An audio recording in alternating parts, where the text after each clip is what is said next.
Here's a look at this 79 Honda CB750 fuel tank.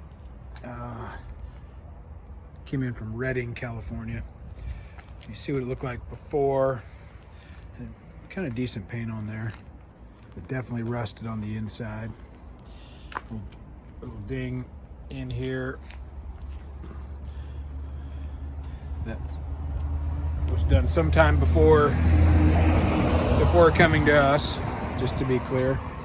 So just beautifully clean steel here.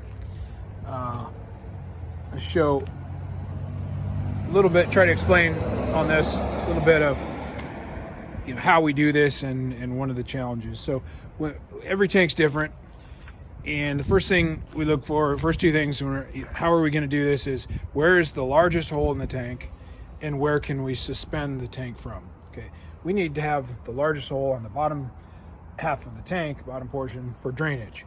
So that means in this tank, you see biggest hole in the tank, and then the perfect spot for us to wire to. So we're going to wire to it right here so that we have the fill hole as our largest hole to empty out of when it's coming out of the tank. So it's suspended like that when we go into the chemical. And as such, you can see the drain hole here. That would mean the top portion of this tank would be full of air and not get clean. Hence the vent hole. You can see on this one, to be sure we got it, 2 little vent holes. We do our best to mark those with red weld pen to help ensure that you don't forget them. So that would be a problem, and it has happened. So there's our 2 little holes. So when we lower it into the tank, all or nearly all the air can come out of it, filling with chemical, so we can clean the entire tank. You can see on this one, again, totally see the underside, just like brand new metal. Beautifully cleaned.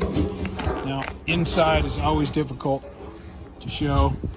Inside was very rusty.